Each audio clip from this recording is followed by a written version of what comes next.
today I'm intentionally not on mute so that I can share with you how we at the Forest Service are leveraging a lot of LANDFIRE data in one of the tools that we have to help understand the ecological conditions across national forest system lands, so on our national forest and grasslands.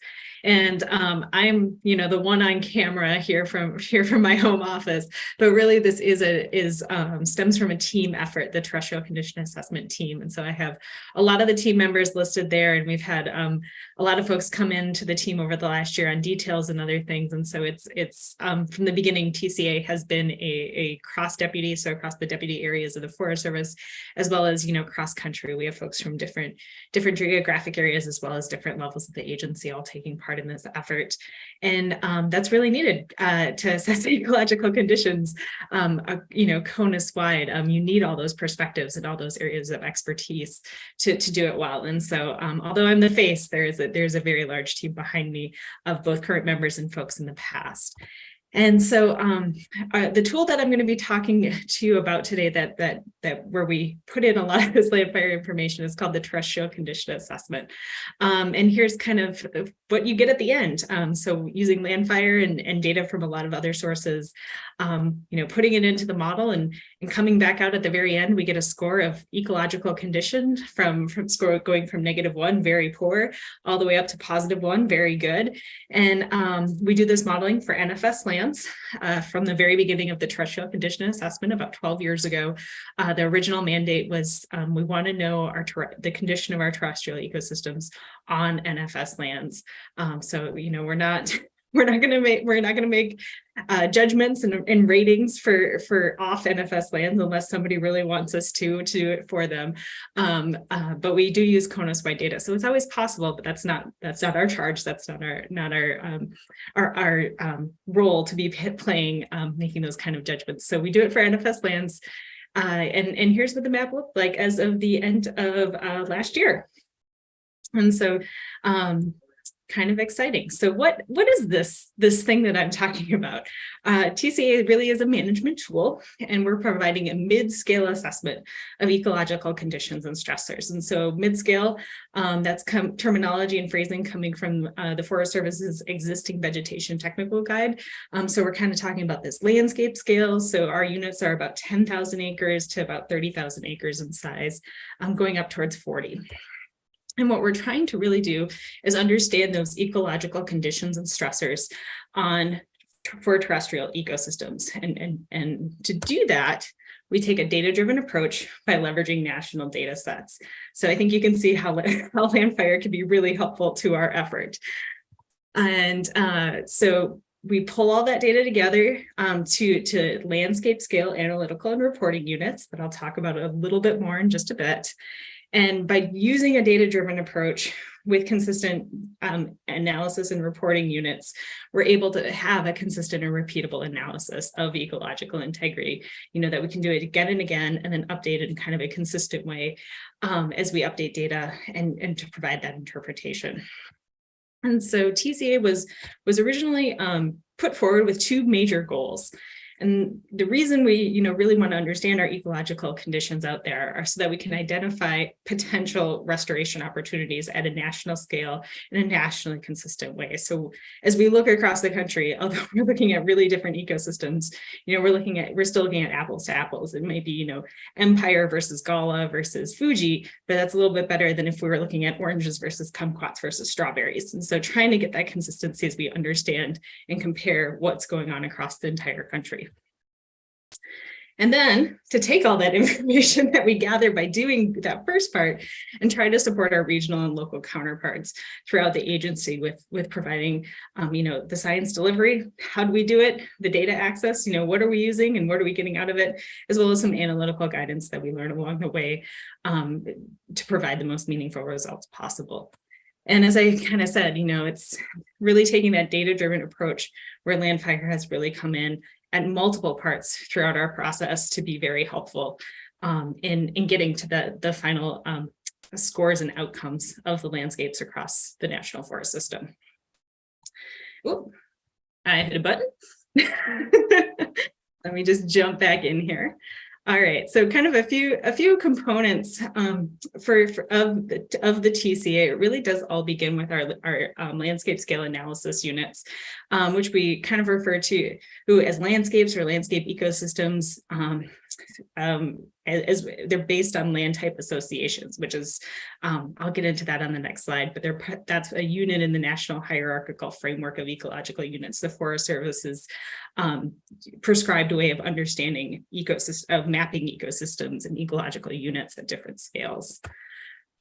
For each of the landscapes that are out there, each of those units, which are about 10,000 acres in size on average, we have 12 indicators, and these are kind of key indicators of ecological condition that have been identified by the team initially. And supporting those indicators are national data sets that feed into them through different metrics. And so each indicator is kind of a key concept. A good example is like climate exposure, and then underneath that is different measures and metrics that roll up into that indicator. So for climate, we have seasonal temperature, seasonal precipitation, and drought. Each season being a different measure, it all coming together in that single indicator, climate. And what is bringing all this data together? It's the ecosystem management decision support logic model. And so that's kind of the engine that's running TCA. And so what that does is the EMDS model provides the ability to synthesize all this information together and interpret it for the individual metrics, as well as the indicators, and then also to provide an overall score for each landscape. So a lot of information going in and a lot of information coming back out of the model. And so we really use LANDFIRE information has really informed almost every single component of TCA. And so I'm going to start with how it's kind of helped with our landscape and land type associations. And as I said, the land type associations are the unit that we like to, that are the scale that we're working at, about 10,000 acres in size, with a little variability because we are talking about natural systems. And they're mapped ecosystems, and they're mapped based on the drivers that actually create our terrestrial ecosystems. So things like geology, landform, topography, soils, and various climatic factors, because that determines what the potential natural vegetation is. And this is these are an example of mapped LTAs from the Upper Peninsula of Michigan. And as you can see, these mapped ecosystems really capture a lot of different LANDFIRE data sets really well, from the biophysical settings, getting at that potential vegetation, as well as the mean fire return intervals, so getting at those ecological processes, as well as more complex things like veg departure. And so although traditional LTAs are mapped independent of these three different layers, you can see that they also capture these three layers really well. However, for the Forest Service, we don't have LTAs mapped across the entire, across all NFS lands at this point in time. And so what were we going to do in places where we did not have LTAs? The process we developed to develop a proxy of LTAs, so something very similar, was leveraging the LANDFIRE's biophysical settings. So we developed units that were basically coarsened biophysical settings, and that created at the same scale as our land type associations to create a proxy to fill in the holes of our map nationally, to develop at least an LTA or LTA-like unit for every part of the Forest Service. And so that, from the very onset, LANDFIRE has come into TCA and helped us get to where we are today. Another component where LANDFIRE's work has been really helpful to us is helping us helping us figure out a way to differentiate between the different types of ecosystems we have in the Forest Service, and kind of from the very top of the model down. And so, as although when you think about it, not all of our Forest Service lands are forests, and despite our name. And so it's what we found after the first version of TCA is that we weren't really capturing our non-forested ecosystems particularly well. And so, especially when it came to vegetative condition, we found a need to separate out and have indicators that better capture the non-forested systems. But that required identifying which of our landscapes or LTAs were forested and non-forested. And we actually relied on work done by Matt Reeves to do that. And he had leveraged LANDFIRE to develop physiognomic types based on the biophysical setting layer biophysical settings layer of LANDFIRE. And so that again is feeding into how we can help, not only how we can map our different ecosystems, but how we can help classify them to better understand and interpret their ecological condition.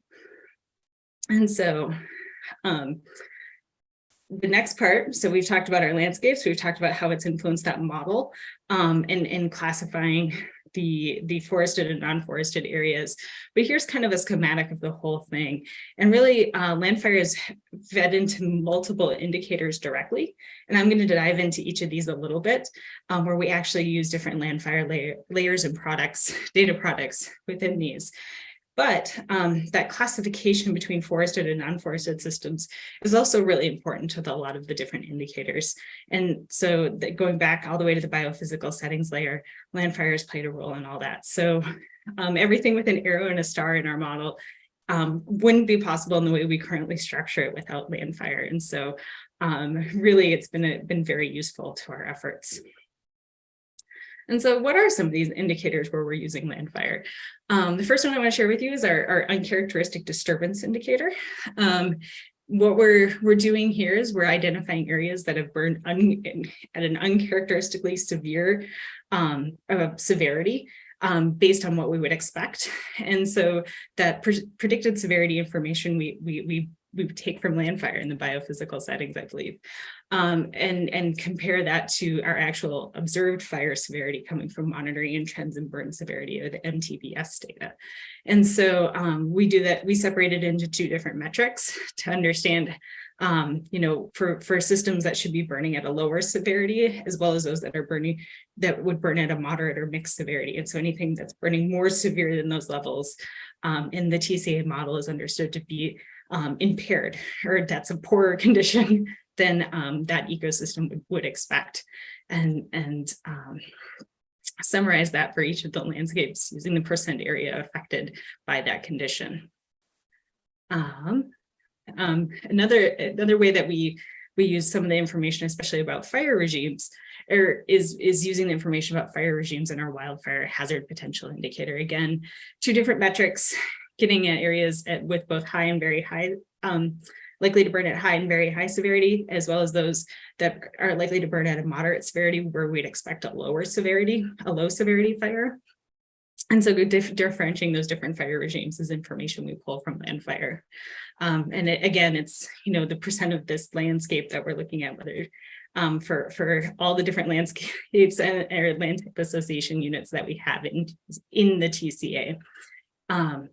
And you can see how that kind of ends up working for this indicator pulled in for the Bighorn National Forest, pulled in each of the metrics of this indicator. So that one for the high and very high severity, or likelihood of burning high or very high severity, as well as the metric for it's a moderate severity and should be a low severity system. And then you can see how they kind of come together in the indicator as a whole.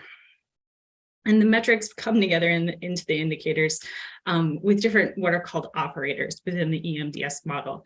And the operator depends kind of on how we want to structure that particular indicator. Their operators are and or union. Some of them behave like just a straight average, some are more of a weighted average.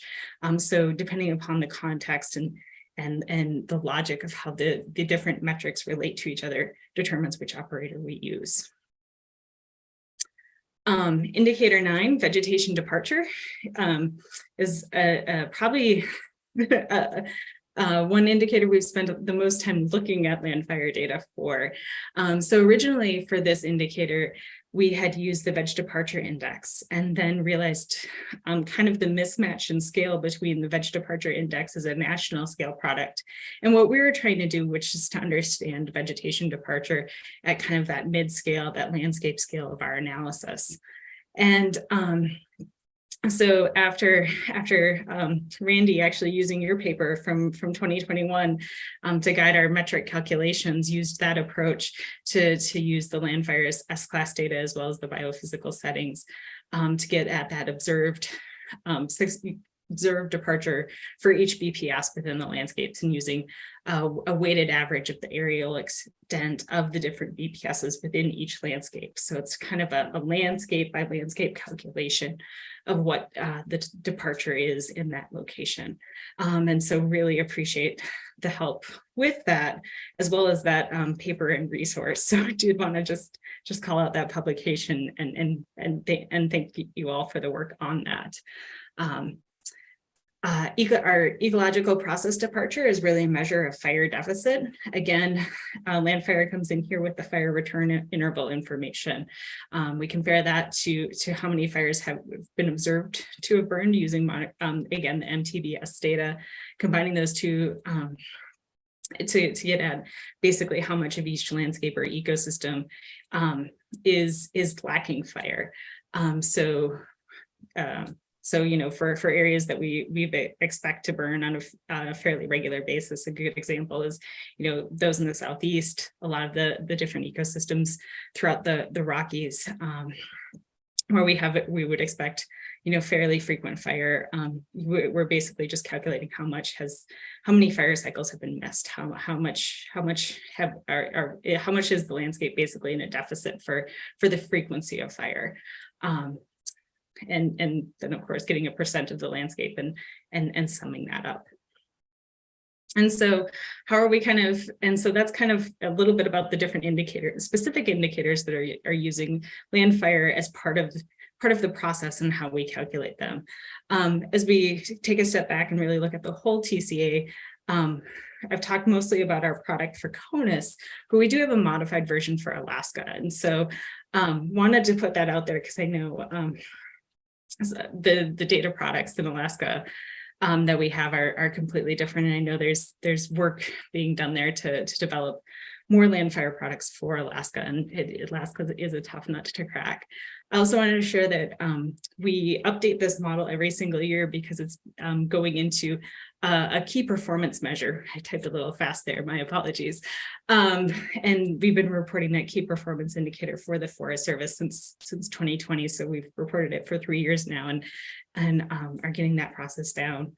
We're also exploring different monitoring applications with mostly with the different indicators in TCA because of the updating frequency of the different data. Some of the different data sets lends themselves to informing monitoring at a broader scale. And so exploring those questions and how to make that work with both the Collaborative Forest Landscape Restoration Program, CFLRP, as well as with shared stewardship in the agency. And then last, we're exploring how to use TCA to help inform the forest planning process, our land management planning process in the Forest Service. I'm really focused on the assessment phase, which calls for an assessment of conditions, stressors, and disturbances. And you can see from our indicators and different things that we include a fair amount of information about conditions, stressors, and disturbances within the TCA. And so looking to help jumpstart different forests to get them a little bit ahead on pulling data together. And so with that, I'm gonna stop sharing my screen unless there's a slide somebody wants to see again, and turn it back over to you, Megan, as soon as I can. Yeah, no worries. I'll let you figure that out. Teresa had a question and she had a couple of them. So I'm gonna pass it over to her and then open floor to anybody else. So don't feel like you have to put your question in the chat window first. Just feel free to unmute yourself and turn your camera on. So Teresa, go for it. And maybe introduce yourself. Tell us where you're from. That'd be great. Okay. Hey, everyone. Sorry, I wasn't anticipating being on camera. So I apologize for my work from home appearance.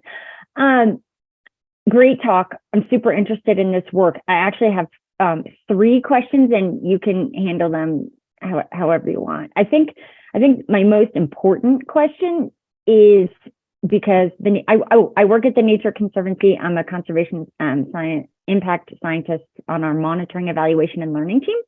So we're really interested in using products like this to monitor things like ecological condition. And I'm curious if, like, let's say you find an area that has a low condition and you go out there and you do some silviculture. Do you expect to see that condition change like in future, when you rerun the model, like the next year or the next year, like and you have new LANDFIRE tree cover or something, like do you expect to see that condition change? So that's just let me start there because I probably won't remember all your questions otherwise. And so detecting that kind of change, I think is fairly difficult because of the number of indicators that we have and the fact that the data going into all of those is updated on different timescales. And so to just look at overall score and being like, this is going to change because we did that treatment is not the correct way to use TCA for monitoring. And so we've spent a good amount of time, especially with the CFLRP program, talking through like, what would be helpful and where. And in particular, the fire related metrics are I think the most sensitive to annual changes because the data sets actually get updated annually. And we're pulling in new data. So that's kind of one kind of key part for the monitoring component. And so like if a fire comes through, you'll be able to see if you do a prescribed burn, that'll go into the fire, that will help reduce the deficit of fire on the landscape. And so you're returning that fire, you're returning fire to that landscape that needs fire. And so those types of things can track very well, but to just, do the whole silviculture treatment and expect to see that change it's not going to be that sensitive because it's relying on all the data sets to get updated. And that just takes time. However, to look at long-term change, that's more of our intention and sort of that longer term monitoring, which is why CFLRP has been a good partner to start exploring this and thinking this through, because they are interested in some of those annual changes, but really they're looking at the long haul. They're like, they start a project, 10 years of work, 5 more years of monitoring beyond the 10 years of work. And so you have at least 15 years if a project is not renewed. And so at that scale, it makes more sense because, from start to finish, every data set's going to be updated multiple times. And so should be capturing those types of changes that we'd expect it to. And so, it's kind of this game of understanding how the data sets are updated and then understanding how, that will feed into the model going forward. And so there's some time scale and then also the size of treatments or size of disturbance events that's important to consider as well. So. No, that's a great answer. And I feel like we probably have the same then challenges with how to annually monitor these sorts of small changes that we expect to have on the landscape. So my other 2 questions are just method-based, and I don't want to hog all the question time. One is a question that comes up all the time when I'm using LANDFIRE products, which is why biophysical settings over environmental site potential. And people tend to use one layer or the other. So that I was going to throw that out there. And then my second question is for things like fire severity metrics, if the analysis is done at like a pixel level, like a high severity single pixel, even in a low fire severity regime, is probably beneficial, right? And so are all these fire severity indicators calculated at a pixel scale, or are you doing more of a neighborhood analysis where you see like a patch of high severity and that would indicate poor condition? Because that spatial pattern, I think, is probably more important than a pixel-based approach. Yeah, and I would absolutely agree with you. And that's kind of the benefit of us using the land type associations as our unit of analysis. And so at that point, what we're doing is we're really looking at, this whole roughly 10,000-ish acre, blob on the landscape. Say blob, it is a mapped ecosystem. It is based on, those characteristics. And so what we find by using the LTA is that we have a much more homogeneous unit. Like it is an ecosystem. It is like for the most part, a low severity system, or a system that should burn at high severity. And so at that point, and that's the benefit of also using the percent area, finding the percent area of the whole LTA that's being affected by this, uncharacteristically severely burned. So, if 1% of the LTA or, 1% of the LTA is burned uncharacteristically, that's kind of below our threshold for being worried. And so, but by the time you get up to 10, 20, 30, 40% of that LTA being burned at an uncharacteristically, in a more severe way than it should, that's concerning. And so that's, that's where that's kind of the beauty of TCA, is that we have we can define those thresholds for, when does the condition kind of start to deteriorate, because it's not 0.1% for something like that. It's going to be, it's higher. And then you have the continuous scoring between those thresholds. So, if you're, at 5%, just over the threshold, you'll have a lower score, but it's probably going to be something like 0.8, 0.75. So still pretty good from -1 to +1. And so that's kind of some of the benefits of our system, how our system is structured, that, it's not like you fell off a cliff. It's not binary. You've got that continuous scoring to help characterize it. And I think kind of I don't want to say realistic, but a more nuanced way. Thanks, Teresa. Good to hear from you. Yeah, those are fun questions. Catherine, go for it. Yeah, hey, Sarah, thanks for the presentation. I had a question about the vegetation departure. And basically, I'm curious if, since you were using land type associations as your unit, if you recalculated the departure based on SClass proportions within the LTA, or if you were just doing a weighted average of the departure value for the entire BPS. So we did a departure value for basically each BPS within each land type association, and then did a weighted average among those is how that worked. And I think I saw Rob Vaughn here, and he has the code that does it. If Katie, I know you might be interested. I think I may have bugged him for that code way back, because I was looking at a similar issue, but this just came up recently for something. And so it's great that there's already a product out there that has that at a slightly smaller scale that we can use. Mm-hmm.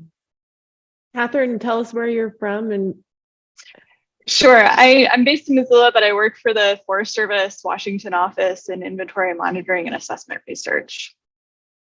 Cool. Yeah, and Katie and I worked together on a few projects in the past. So okay. Full disclosure.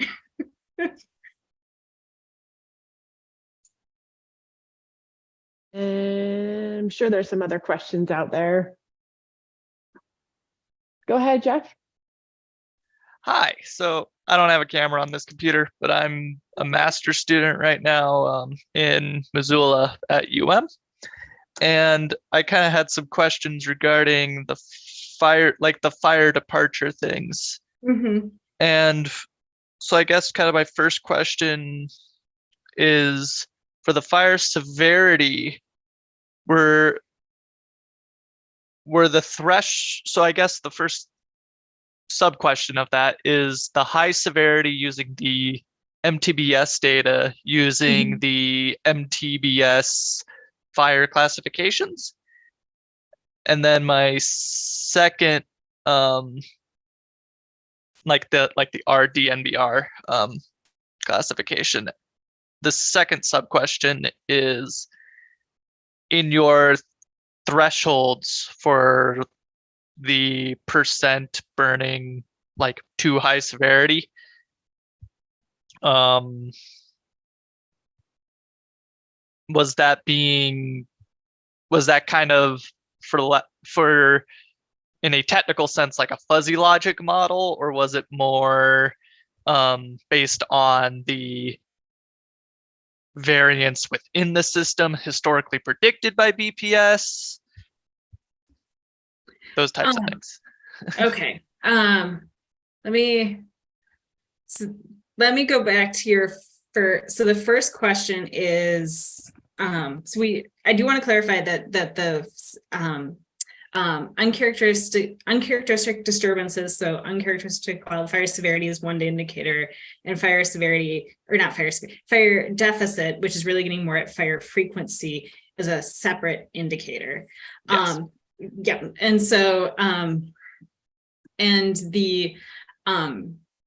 pulled it up because I have to admit, for 30 different metrics across 12 indicators, I do struggle to keep all of the thresholds straight, and there's some variation in a few of them across the country based on different things.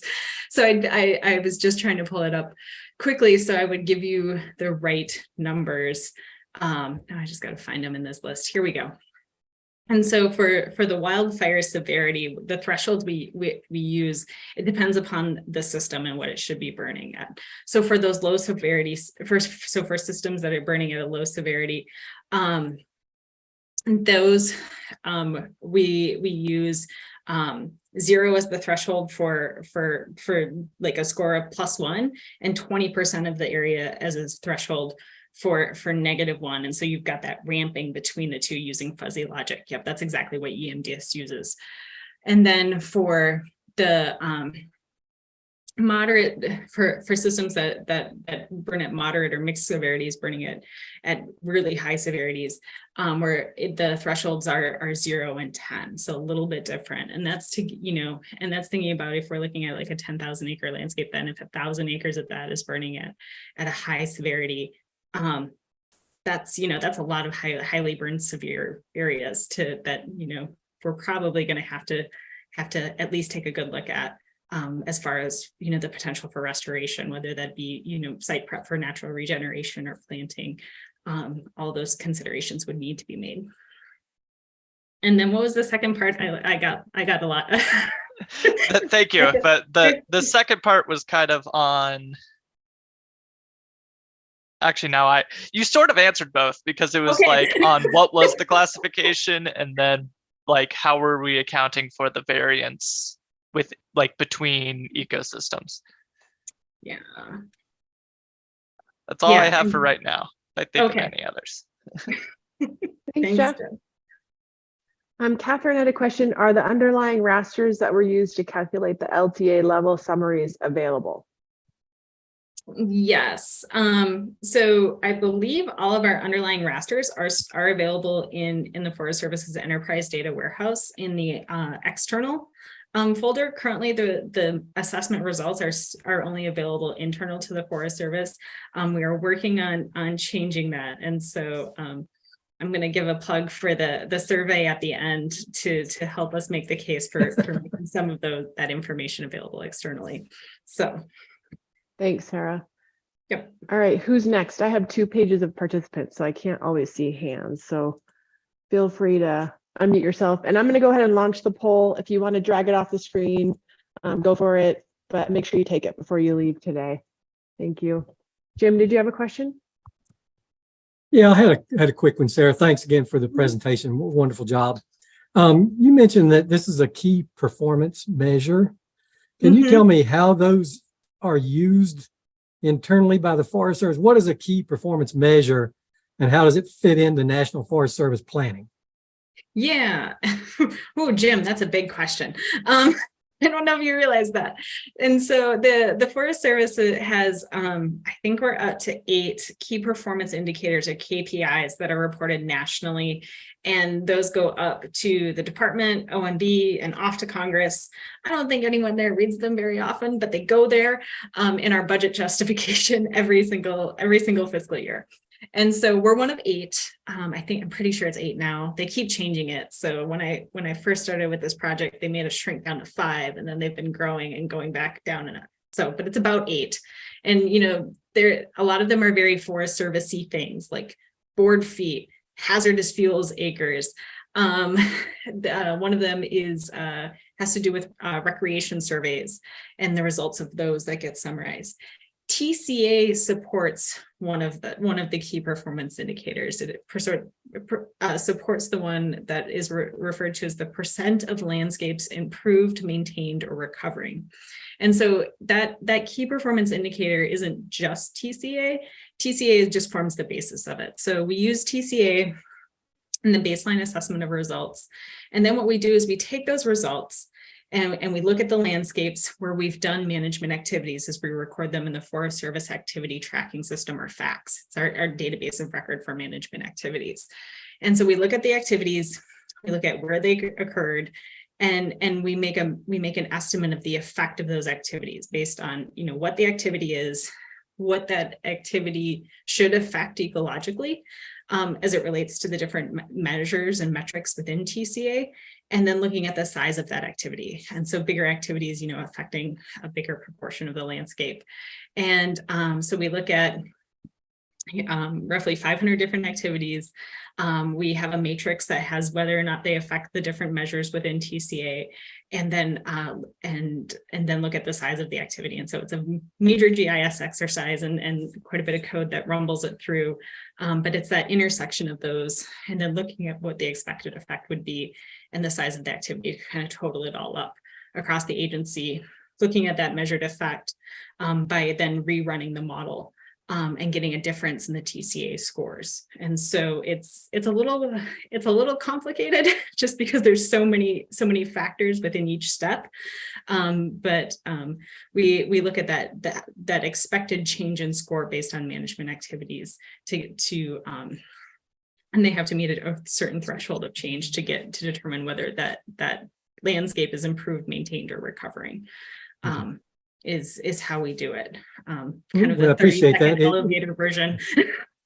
It kind of goes back to Teresa's question was, some of these things will change quickly and some of these things won't. Vegetation departure does not change quickly. No. That kind of thing. So having it be an annual performance measure, may make it more difficult to show some of the changes you want to show. Yes. Yes. Okay. Yes, it does. And that's why we pull in that information from facts from the management activity database to understand where the activity is and how big the activity is. Okay. And make that estimate of ecological effect. Okay. So it's sort of an estimated outcome in some ways. So it's our effort to move the agency to actually think about, what is the outcome of work, not just how many acres. Trying to broaden the thought pool. Sometimes I think we're doing a good job, and then other times it's there's a lot of data to really understand ecosystems, and that seems to be a struggle to get folks to sit down and really think about ecosystems with it at times. And so there's a tension there. But and the balance is that you can't describe an ecosystem by one number. No. But if you have 10 numbers, you can't understand what you're doing or why you did it or whether it had any effect.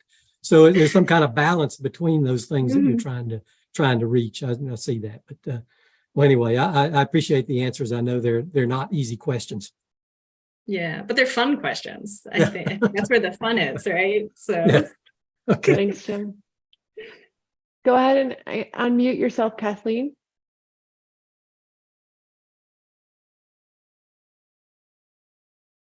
There we go. Hi, I've been involved with LANDFIRE for quite some time. Some of this is a bit new to me, but I was wondering, do the implementers on the ground get that same data? And do they have any kind of performance measures? I mean, most of the time they have performance measures that go with acres treated. And you're saying you're looking at it at a landscape level. So do they ever get access to that? So our folks on the ground get access to the information for their landscapes in particular, like, was this landscape considered improved? Was this one maintained? This one had work, but it wasn't enough to make a change. They get that level of information, but we don't summarize this KPI like we do nationally. We only summarize it into that kind of key performance indicator number nationally, kind of because of the different dynamics that go on within different places. It's reporting it is into that single number like that is less meaningful at those smaller scales. Whereas the information on a landscape by landscape is much more informative at that level, and that's what we found when we've been talking with different managers and practitioners at more the regional and forest level within the agency. Okay. So does anybody, do any of the implementers would they be able to find that report at a national level if they were curious about it? Yeah, the data is available internally within the Forest Service Enterprise Data Warehouse. We're currently updating getting the structure updated, so it's a little bit easier to find than it's been in the past. But it is in our corporate databases. Okay, thank you. Yep. Thanks, Kathleen. Who's next?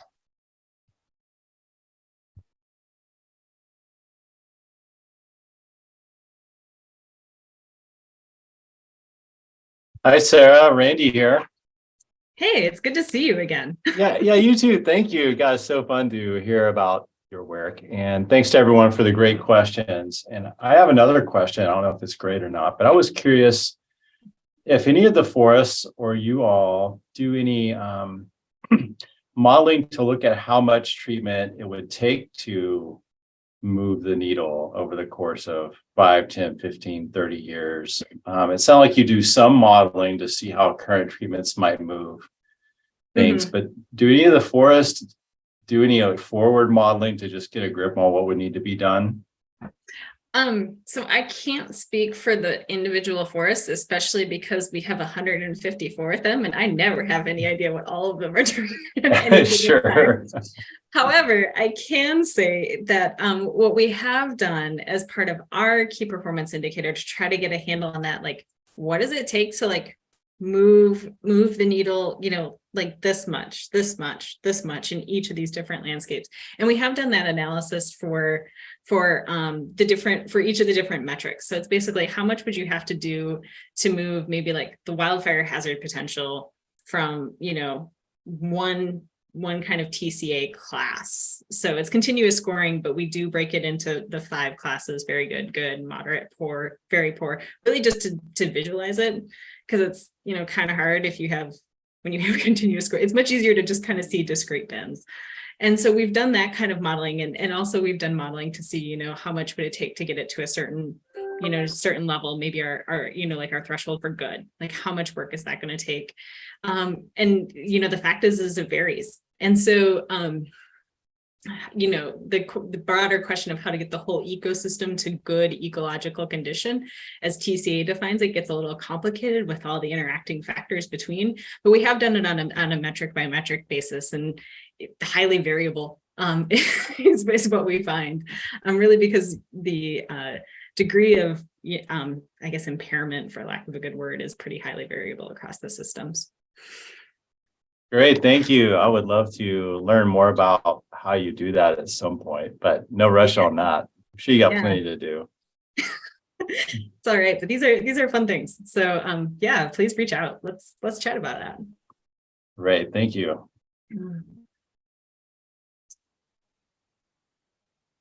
Hey, David, go ahead.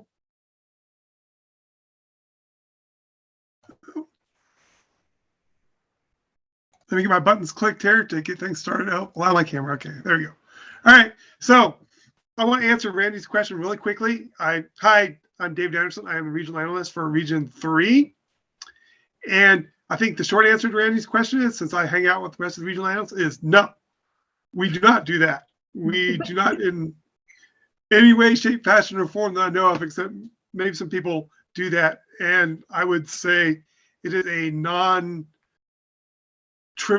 answer. I'd be interested to see how Sarah did it, because it's really a optimization problem, which then, you know, gets it into some kind of entertaining areas to look at. You know, I think Agar's work probably comes closest to it that I know of. But as far as I know, there is no recent thing. I've done a little bit of playing around with it, but really it gets into like, what metrics are you defining? How do you define them? How do you define the landscape processes? What are you using to actually do things on the ground, right? Because of course the suite of treatments you get there. Although I will step back. I mean, there is the like timber optimization stuff, right? Where you get at like timber harvest scheduling, which only Region 1 does. So Region 1's doing a little bit of that, but still it's not, yeah. It's not widely adopted out there. We talk about it. Yeah, and I would say, David, our work is we've done that calculation really for each metric within TCA, so we're at the finest scale. And so if you address just wildfire hazard potential in this one ecosystem, I don't think you can really say that ecosystem has been like restored, or even, it's just this one measure. And there's, to really understand that ecological condition, you have so many other measures. And the way our system is set up, it's not saying like you have to do this activity. We just say you need to do like this type of activity. And so it's really a broader bucket. And so it's not prescriptive, but it kind of gives you like a vague direction to move in the right direction. Or right direction as an ecologist, improving ecological conditions. So I realize that might not also be the direction that folks want to go, given the fact that desired conditions don't necessarily need to be the the best ecological integrity. There's a lot of other things that have to be balanced. And so it gets super complicated really fast.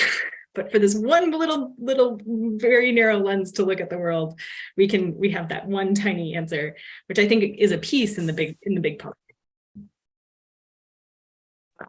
Thanks, David. Yeah. All right.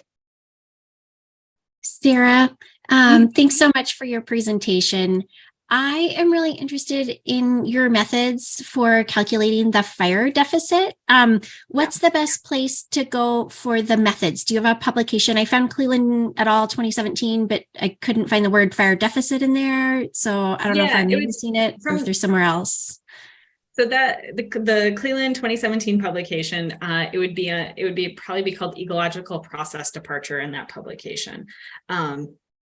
And you know, thinking, and that's because it's thinking about fire as that process that occurs on the landscape. You should have that process occurring at some interval that varies between landscapes. Since that publication, we have modified the method just a bit. And so we can get you more detail on how that works. But basically we're looking, we actually calculate the amount of deficit on a pixel by pixel basis. So we look at every pixel, figure out how much fire deficit there is. So basically, how frequently would we expect fire to occur, and then how frequently has it occurred? And nearly everywhere it's much less, except for, of course, areas that we hear about in the news. And so that amount of deficit is summed across the entire landscape ecosystem. And the reason we did it that way actually had a lot to do with kind of the complex ecosystems in the Southeast, where you have these rolling patterns of, you know, ridges with frequently burning, you know, pine systems, as well as, and then you have the bottomland hardwood systems that pattern is the ecosystem. Well, that pattern has really frequent and then really infrequent fire return intervals all within that pattern. And so that's why we kind of move to that pixel-based calculation that we do. It takes a lot of computing power, but it seems to better represent the systems, especially down there where frequent fire is really important. And it's also really part of a lot of the management that we do.